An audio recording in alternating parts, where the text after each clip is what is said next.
तो hello friends, स्वागत है आपका अपने चैनल स्टार पढ़ाई में। और आज हम देखने वाले डीएस से जो हम पढ़ेंगे सैम और गेट दोनों के लिए। ठीक है, तो अभी शुरू करते हैं एरेज से। आज हम टॉपिक कौन सा पढ़ने वाले हैं?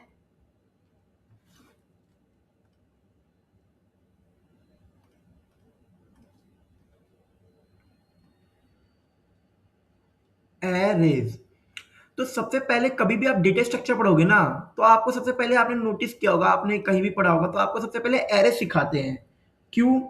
क्योंकि ये एरे जो है ना, ये बेस है सारे डेटा स्ट्रक्चर्स का जो भी हम डीएसए में पढ़ने वाले हैं। ठीक है, अब एक बात बताओ। ठीक है, अब सब एक सपोज करो 100 स्टूडेंट्स है। ठीक है, अब मेरे को उनके मार्क्स लिखने हैं। मैं क्या कर रहा हूं, मैं ऐसे लिख रहा हूं student one students marks serial ID. ठीक है, ऐसे में तो स्टूडेंट वन जैसे उसकी रोल नंबर आईडी जो भी है वन है, उसके मार्क्स है 100 में से दूसरे वाले के 80। तो ऐसे कर करके मुझे पूरे 100 तक लिखने हैं। तो क्या ये पॉसिबल वे है? नहीं। तो इसलिए हमारा क्या कॉन्सेप्ट इंट्रोड्यूस हुआ? एरेज। अब यार देखो, ऐसे लिखना ना बहुत मुश्किल है। ठीक है, तो हम कैसे लिख सकते हैं? हम इन्हें कलेक्शन बना सकते हैं। ठीक है,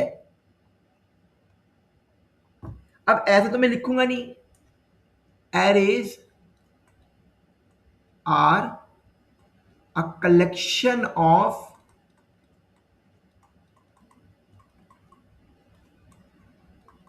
ठीक है, तो एरे क्या है? यार एरे एक कलेक्शन है सिमिलर डेटा का।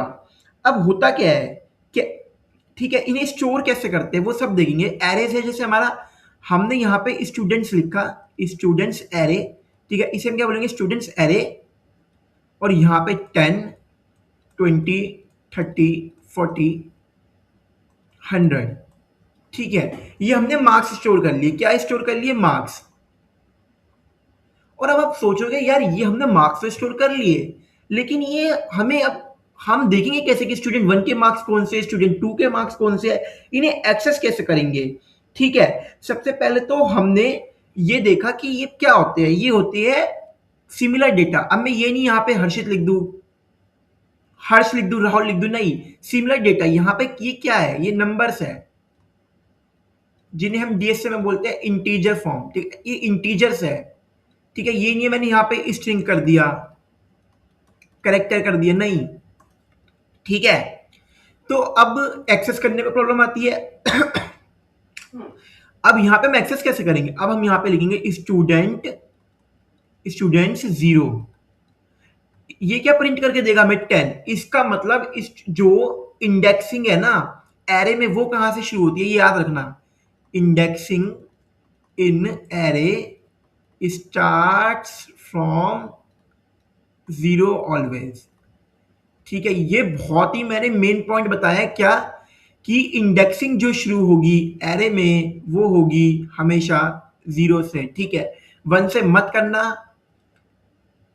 ठीक है, students at index one marks 20। ठीक है, पर जब आप इसे पढ़ोगे तो कैसे पढ़ोगे? स्टूडेंट नंबर वन के मार्क्स है, स्टूडेंट नंबर टू के मार्क्स है।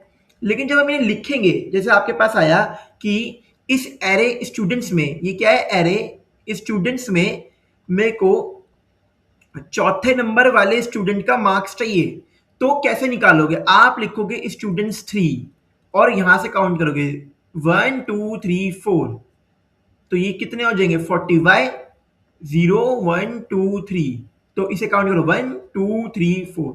आप इंडेक्सिंग जीरो से करते हो, लेकिन जब आप काउंट करोगे, जब मैं आपसे पूछूंगा कि स्टूडेंट्स ऑफ थर्ड पे इंडेक्सिंग पे बताओ मार्क्स कितने, तो आप 40 लिखोगे। ठीक है, तो यही यही है कि इसके क्या रहता है? इंडेक्सिंग ये रहती है। ठीक है, और एरे इंडेक्सिंग जीरो से ही स्टार्ट होती है, हमेशा याद रखना। ठीक है, ये आपको याद रखने की जरूरत है कि हमेशा इससे ही शुरू होगी।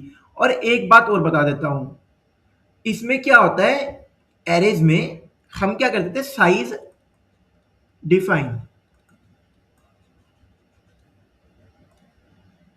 अब एक बात बताओ, मेरे को पता है मेरे पास 100 स्टूडेंट्स हैं, तो मैंने जो एरे बना दिया ना स्टार्टिंग में स्टूडेंट का, वो मैंने 100 साइज का बना चुका हूँ।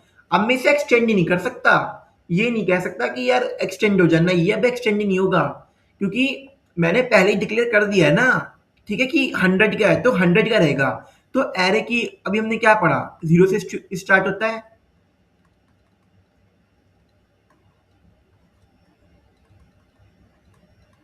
फिक्स्ड साइज, ठीक है।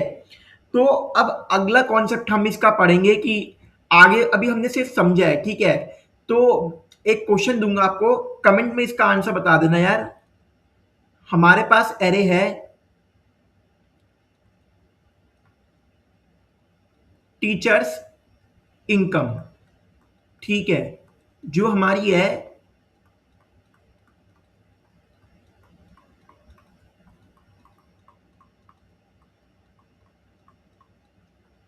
इसका आंसर कमेंट बता देना, ठीक है। ये फर्स्ट वीडियो है इसकी। तो क्वेश्चन है,